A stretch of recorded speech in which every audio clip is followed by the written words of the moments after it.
obsessed with it, with win or bust. And what makes me have sleepless nights is when you don't have everyone that feels the same way on your club. Like, it's times where I wish I was like a tennis player or a golfer, where it was literally like, look in the mirror, it's you versus you. There's no pressure. There's no pressure at all. I've been getting pressure since I was 10 years old.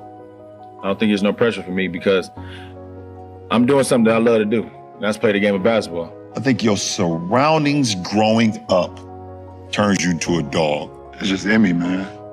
I love competing, I love winning, I love just like playing the game. Because I know at some point I ain't gonna be able to play it no more. Well, at that level, every season is like a movie and I'm like living in it. Like I'm the star in the movie. Like, I feel like Batman, Black Panther, all of them. Not only did I want to inspire to be a basketball player or a football player professionally to get my mom out of the situation, I wanted to have kids early to prove to my father that the way you did it was the absolute wrong way to do it. And I wanted to break the mold to where I want to be there and give him all the life skills, man. I want to, tell him this is what your dad went through. This is how you approach it. This is how you go through it. Whenever I have a kid, not only is he gonna be a junior, I'm gonna do everything that this man didn't do. They're gonna experience things that I didn't experience. The only thing I can do is give them the blueprint, and it's up to them to take their own course whenever that time is. All you can do and hope at the end of the road is that you've given your kids enough life lessons to where when it's time for them to live their life, then they can flourish on their own. I wouldn't pick my kids to stop playing ball, but I will stop ball to make sure my kids are straight. Everyone is so happy when we all on the same level. Exactly. And as soon as you able to become a little successful with anything in life, even as a kid, even as a 14-year-old, 15-year-old, people envy that. Of course I changed. I'm trying to better myself. Why haven't you changed? And that's the things that you have to deal with even as a kid growing up playing ball. I knew when I got drafted as an 18-year-old kid that I could play the game of basketball and play it at a high level even against grown men. One thing I didn't know is that the success I would have. I prayed on the success. I worked my tail off for the success, but had no idea the success I had. And it's just been very humbling and gratifying. The best teacher in life is experience. And I think over the course of my career, I've just gotten better with every facet of my game. There were times where I didn't really have a low post game. I wasn't a low post threat. There was times where I wasn't a threat from the mid-range. There was times where I wasn't a threat from the outside. There were times where you could literally just try to bait me into doing things that I wasn't great at. For me, I always tell myself, I'm gonna commit to the game. I'm gonna train, I'm gonna prepare myself physically, mentally, spiritually to give to the game if you wanna be great. It's a very, very small number of people who get the opportunity to do what we do and inspire people all over the world. For me, I'm trying to push the limit. What's the limit? I don't know. I hope I don't know. I hope I never see it. To feel that adversity, to feel that tension is what brings out the best in us. Your whole motivation, besides trying to win the game, obviously, is to shutting up the opposing fans and opposing crowd. I set out a goal 2 years. When I came back to bring a championship to the city, I gave everything that I had.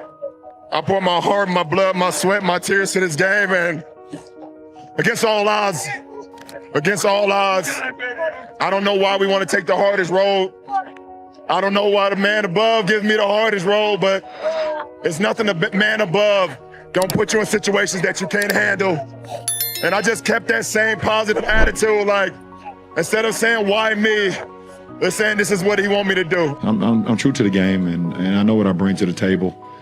And I came back for a reason. I came back to bring a championship to our city. I knew what I was capable of doing. I knew what I learned in the last couple of years that I was gone. And when I came back, I knew I had the right ingredients and the right blueprint to help this franchise get back to it, to a place that we've never been. And at the end of the day, the man above has given me a God-given ability, and I just try to take full advantage of it. Win, lose, or draw, no matter what, at the end of my career, you'll never get someone to say that he didn't leave it out on the floor. Wins and losses and ties and things that happens throughout the course of life.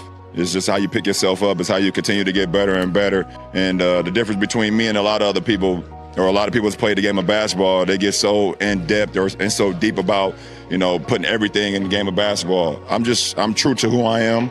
I'm true to my family. I'm true to my teammates. I'm true to my craft.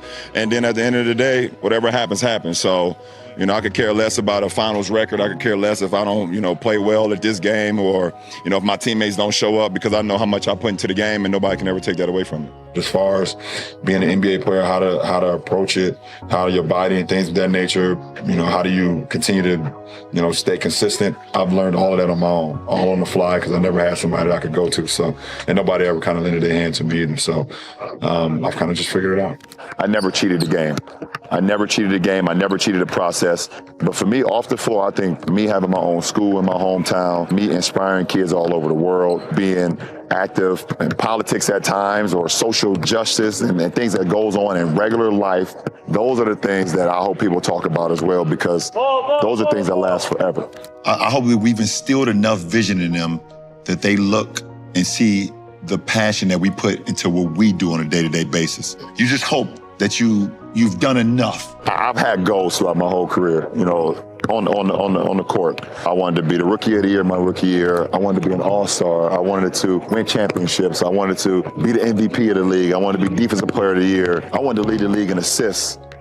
I never, ever was like, I want to break the all-time scoring record. I've always prided myself on saying, I want to be the greatest ever play this game. And that came from a motivation to myself, and I drive to be the greatest of all time.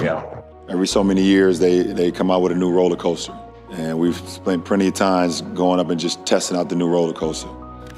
Many highs, many loops, how fast it is, whatever the case may be, and you get off just feeling so much excitement and just feeling like I want to do it again.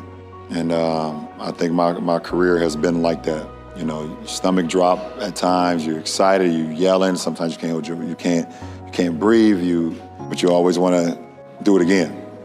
It's been a pleasure and an honor so far in my career within these 20 years that through the ups, through the downs, through the ins and outs, through the trials and tribulations, I've always maintained me.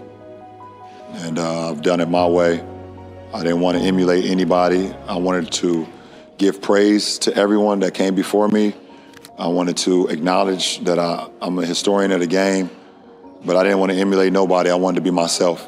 If you stay true to yourself, I think you always feel better about the outcome, win, lose, or draw in life. You feel that you're never going to make it out. You feel like the statistics are built up against you. You feel like the system is built against you to not succeed. You feel like there's no way that you're ever going to have an opportunity for your dreams to become a reality. I had dreams every day of playing in the NBA. I had dreams every day of being an inspiration to so many people. I always felt it was my job and my responsibility to come out and play the game at a high level and be as great as I can be, because there is a kid in the inner city somewhere that's looking for inspiration, and that's gonna need it and maybe get it from me. So I'm LeBron James from Akron, Ohio, from the inner city. I'm not even supposed to be here. That's enough. Every night I walk into the locker room, I see a number 6 with James on the back. I'm blessed. So what everybody say about me off the court don't matter. I ain't got no words.